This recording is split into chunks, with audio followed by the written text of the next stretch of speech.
In this video, I'm going to be reviewing the Pauper Press Oversized journal. I'll go over the specs, I'll do a paper test, and I'll tell you what I like and don't like about the journal coming up.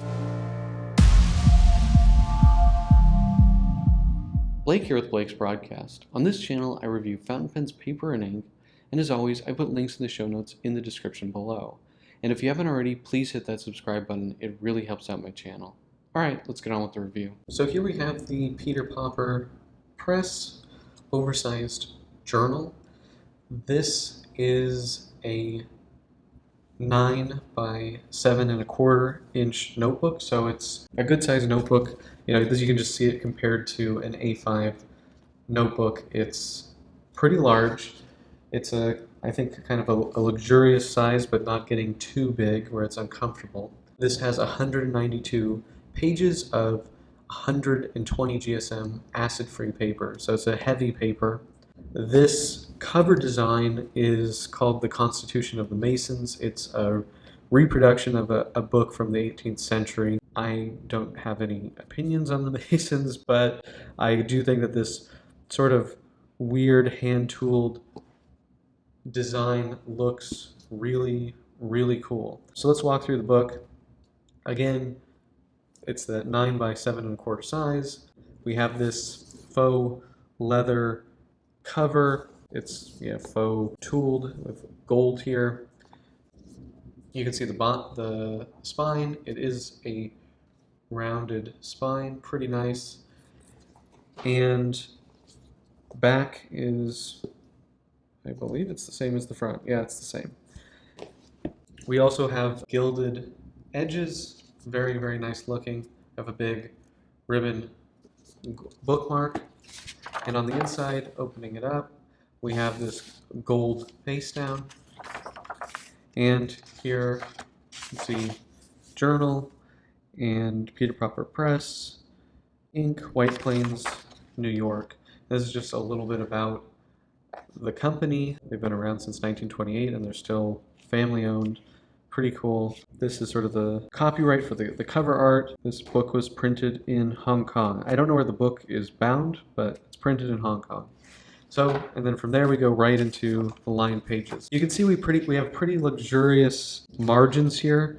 So at the edge, we're looking at, I would say that's almost 18 millimeters. So pretty generous. Up at the top, the headers is quite a bit bigger, looking at about 24, and at the bottom here, about 11 millimeters. The rule is kind of dotted. It's not like a solid line, and I think it is black, or maybe it's a dark gray. But it's just a woven paper, 120 GSM, so good weight to it.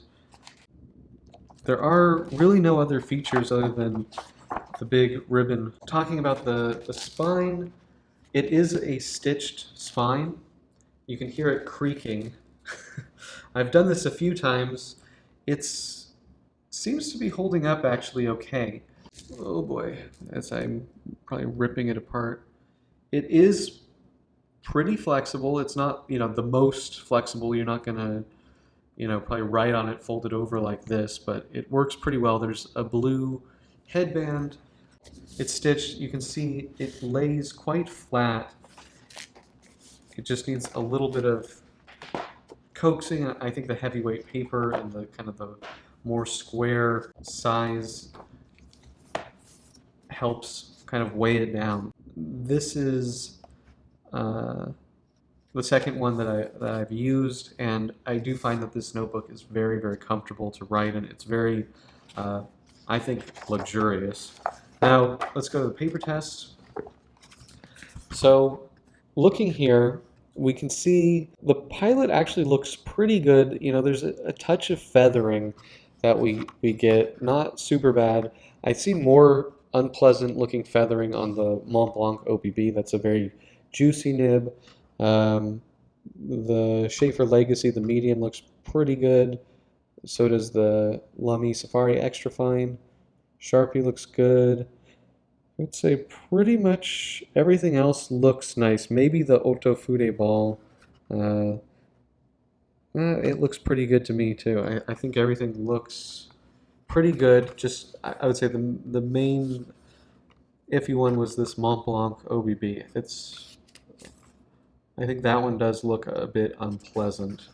Now going to the back, we can see spotting, not horrible, but definite spotting from the Pilot Parallel, spotting from the Mont Blanc. I would not use the OBB.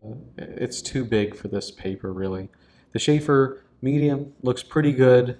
You can maybe just see the faintest amount coming through, but really I think that's a pass. The medium held up just fine. The extra fine Lamy Safari, nothing came through. We got a little bit from the Sharpie, a little bit from the Pilot oil drawing pen, a little bit from the Staedtler Lumocolor permanent marker, and a bit from the Copic. But because it's 120 GSM, I think we didn't see as much bleeding as we would have if they had made this paper thinner. You do see a little bit of spotting from the Otto Fude Ball and a touch from the Uni Air Micro, but everything else I think really has passed. So here you can just kind of see writing. I find that this paper is very absorbent. I was comparing it to this semicolon notebook, and I think we do get more spread just from the paper being very absorbent. Now I consider this semicolon paper to be absorbent. It's quick drying, but it doesn't spread as much. So, using this medium Waterman Edson compared to here, it is a bit fatter. And if I zoom in, it's not a huge difference, but I noticed that it does make my pens fatter. I mean, you can, oh my God, I can't write, but you can just see there's definitely a noticeable difference in the line width. It's very absorbent, this paper, and to be honest, I think it's a really nice paper to write on. You can't go that wide with your nibs on this. This medium really writes more like a broad on this paper, but the spotting that you get on the other side is really, really minimal. Nothing that would prevent me from writing on both sides of the paper. Like I said, I filled up another one of these, and I really enjoyed using it. I just, I don't go any bigger than a medium. The other thing I should mention, $15.99, so pretty hard to beat the price of this. It looks amazing, and it's only $15.99. So what are my pros and cons for the Peter Pauper Press Oversized journal? The biggest pro is definitely the looks. They reproduced this weird, like hand-tooled book, and this thing looks really cool. I love the gilded edges. It's got a rounded spine. It's really nice, and it's only $15.99. That is a crazy low price. For $15.99, I'm happy to buy this just as decor. The binding in this notebook is pretty good. It lays, relatively flat. It's not as good as some of the Japanese notebooks that I've been reviewing that kind of have like the naked binding, but it's very easy to write in this notebook, and I think the big size kind of helps it stay flat. It's quite a comfortable notebook to write in. I also like the layout. You have these big margins, header and footer area. It's comfortable when you're writing in this notebook. It feels like you're writing in a special book. It's a nice experience. I really do like this, and again, $15.99. It's super cheap.